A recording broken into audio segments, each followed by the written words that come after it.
정말 나쁜 원장님이 되게 원가를 낮게 해놓고서 효과는 사람마다 달라요 이렇게 거짓말하면 방법이 아예 없는 거네요. 할 수 없어요.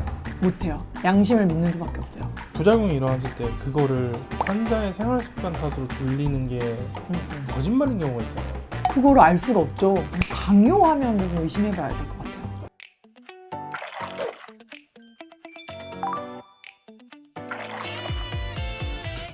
원장님. 네.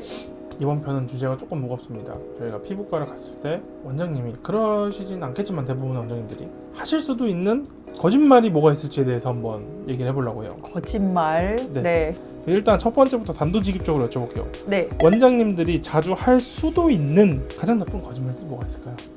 너무 어려운데요. 너무 어려운데 두 번째 시술 받을 때 비교하러 오시는 경우들이 있잖아요. 네. 비교. 그리고 이제 비교하는 건 이제 서비스고 기대치가 어느 정도 있으니까 그거를 좀 맞춰드리려고 하는 선의의 거짓말들이 좀 있는 것 같아요. 오정을 하거나 그러진 않겠죠? 그건 안 하죠. 그건 안 하는데 되게 좋은 부분을 강조해서 더 강조해서 얘기하는 거. 만약에 조금 없어지는 거 당연한 거지만 이거 보라고 막 여기 홀쭉해지셨다고 약간 이렇게 말씀드리기는 해요.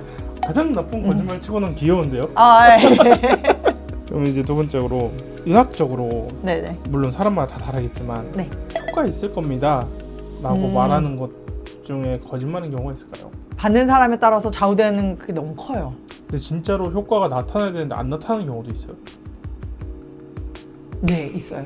사실 뭐 팔자주름 시술을 하는데 주부제는 효과가 좋잖아요. 그래서 제가 쫙 펴드렸어요. 근데 계속 한쪽으로만 주무시는 거예요. 그러면 너무 아쉽게도 여기만 이렇게 돼서 또 나타나세요. 그러면 그게 너무 안타까워요, 저는. 그럼 반대로 방금 좀 되게 소름 돋는 생각이 났는데 네. 보톡스를 섞어서 주사를 한 다음에 효과 없는 거 한쪽으로 주무셨죠? 그래서 그런 거예요 라고 할 수도 있는 거 아니에요? 그렇게 할 수는 없어요, 보톡스는. 보톡스가 아니라 주부제? 네, 주부제. 네, 그런 것들. 아니요. 주부제는 본인도 아세요. 이게 효과가 좋다는 걸. 그러니까 효과가 있는 게 당연한데 저는 사전에 설명을 다 드리죠. 주부제는 하시고 나서 한쪽으로 주무시면 안 되고 이런 것까지 다 설명을 드려요. 근데 이제 와가지고 이게 여기로 이렇게 그늘이 져가지고 오시면 이제 안 되겠네. 약간 이렇게 말씀하시면 약간 좀 답답해요. 어르신분들이 조금 그래요. 그럼 안 돼요. 이제 리터치 얼마 몇 개 안 남았어요. 약간 이렇게 말씀을 드리죠. 보톡스 같은 경우에는 원장님들이 효과가 있습니다, 없습니다 이런 식으로 상황에 따라서 다르게 거짓말 하시는 경우가 있을까요? 보톡스 같은 경우에는 내성 문제가 있잖아요. 네. 그렇기 때문에 효과가 없을 수도 있어요. 고객님이 너무 자주 너무 뭐 가한 용량 뭐 이런 거를 맞다 보면은 내성이 생길 수가 있잖아요. 그래서 그건 이제 효과가 없을 수도 사실 있죠. 근데 그렇게 말씀하시는 것들은 실제로 거짓말이 아니라 진짜 내성이 문제가 있다. 그럴 수도 있다. 내성 때문일 수도 있고 여기에서 오신 분들의 그런 어떤 컴플 중에는 보톡스는 효과가 없어요. 한 건도 없었는데 이마 보톡스 같은 경우에는 이게 개인차가 너무 심해요. 그래서 조금 정확하게 놓는다고 해도 눈썹이 무거워지는 경우가 좀 덜어 있거든요. 그런 컴플을 받아봤지만 효과가 없어요 는 컴플은 받아본 적이 없어요.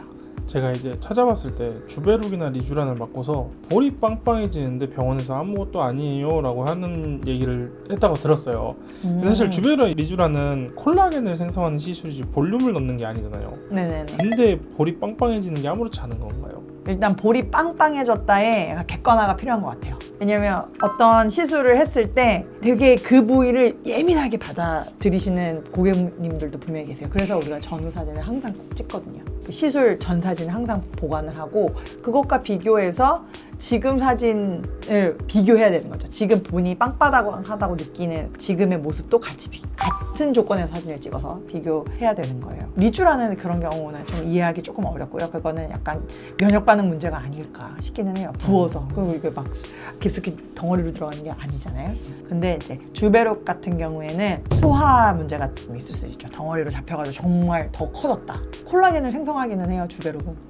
그러니까 근데 콜라겐이 과하게 된 건도 여기 한쪽 볼이 뭐 이렇게 되진 않을 거 아니에요, 그죠? 그렇죠. 그래서 이거를 마사지를 얼마나 잘 했느냐 이런 문제도 사실 있을 수 있고 수화를 얼마나 잘 했느냐 시술적인 측면에서 수화를 잘 해야 되고 정말 적절한 층에 골고루 넣었느냐 한 번에 쫙 덩어리로 이렇게 넣으면 퍼져나갈 수가 없잖아요. 그래서 그렇게 시술 방법적인 측면에서 문제가 있을 수는 있을 것 같아요.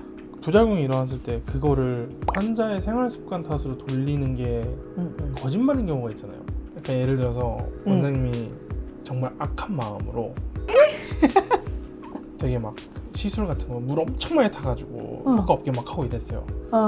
근데 이 손님 입장에서는 효과가 왜 효과 없잖아요. 없냐? 근데 이제 그거는 사람마다 다 달라서 그러라고 거짓말을 할 수도 있잖아요. 그거를 알 수가 없죠. 내부에서 수량이 버려지는, 그 뭐죠? 쓰레기 버려진 거 뒤져가지고 이게 얼마나, 근데 그것도 못 뒤진다 이거는. 왜냐하면 의료 폐기물은 따로 관리가 되거든요.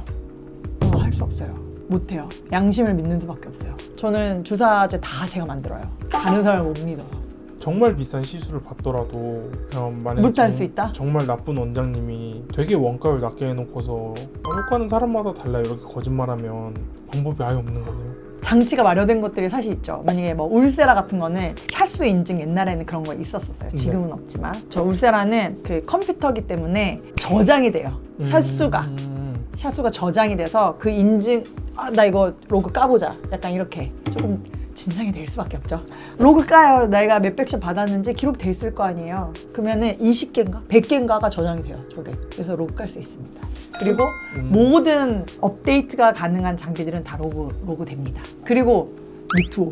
나 이거 진짜 너무 말하고 싶었어요.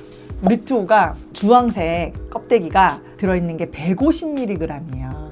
그리고 거기에는 피부 기증하는 종이가 껴있어요. 그거를 보통은 1인분이잖아요. 저게 150mg 시린지 하나가 1인분인데 그 시린지 하나랑 이식 기록 결과지는 하나가 들어있어요. 그거를 150mg 나눠 쓸 수 있다는 거죠. 나눠 쓸 수 있는데 이거 이식 결과지 나 복사해줘라. 내 이름 써져 있는 거. 이름 써져 있게 되거든요. 누가 이 시술 받았는지를 다 써야지 돼요. 그리고 하나는 회사에서 갖고 하나는 병원에서 갖거든요. 그거 복사해줘라. 그렇게 할 수 있어요.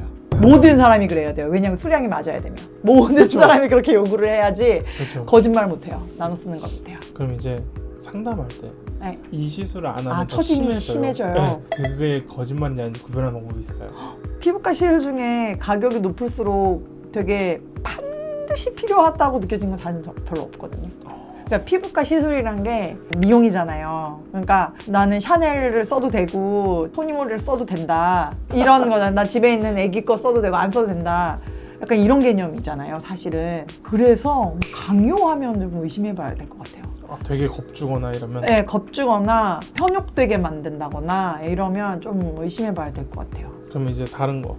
한 번만 해도 효과 좋아요. 보톡스는 그게 맞아요. 보톡스는 괜찮아요? 네, 보톡스는 효과가 정말 여실히 드러나는 시술 중에 하나예요. 그래서 보톡스는 효과가 있다는 거가 옳다. 근데 다른 시술들한테 그렇게 얘기하면? 그런 시술은 전 없는 것 같고 모든 사람에게 어떻게 그게 적용이 될 수 있어요. 그건 아닌 것 같아요. 근데 너무 솔직하면 사실 그쵸. 이 정도는 거의 다들 하세요. 그게 거짓말인지 아닌지 구별하는 방법? 근데 그거는 거짓말일 수도 있고 아닐 수도 있잖아요. 그렇죠. 옛날에 성시경 씨가 피부과 시술 받고 800만 원인가 700만 원인가를 긁고 그게 되게 논란이 된 적이 있어요. 근데 그 정도 다 하진 않거든요. 그렇죠. 네 똥개 이름도 아니고. 네, 그런 시술 가격은 되게 조금 비정상적인 거잖아요. 본인이 납득할 만한 수준에서 하면 될 것 같아요. 내가 정말 월급을 얼마 받는데 거기에 절반을 피부과에 쏘는 건 사실 그건 아닌 것 같아요. 물론 그런 말 할 수 있거든요. 이 정도는 다 한다. 거기에 주눅들 필요 없을 것 같아요. 자기 있는 만큼 제가 생각한 예산만큼 하면 되는 거죠. 저는 그거에 존중해서 내 예산이 얼마에 먼저 까세요. 예산은 얼마인데 여기에 적합한 거를 좀 골라주세요. 이런 상담이 제일 좋은 것 같아요. 오늘은 피부과에서 원장님들이나 실장님들이 상담할 때 하실 수도 있는 거짓말에 대해서 이야기를 조금 나눠봤는데요. 결정은 본인이 생각하는 수준에서 하시면 될 것 같아요. 거기에서 조금 그 시술이 마음에 들면 뭐 조금씩 늘어날 수도 있는 거고 뭐 줄여갈 수도 있는 거고 바꿔갈 수도 있는 거고 그래서 첫 시도를 조금 기분 좋게 할 수 있는 데서 피부 시술을 받으시는 게 좋을 것 같기는 하네요. 오늘까지 동안메이트 구수영이었습니다. 다음 동영상에서 만나요.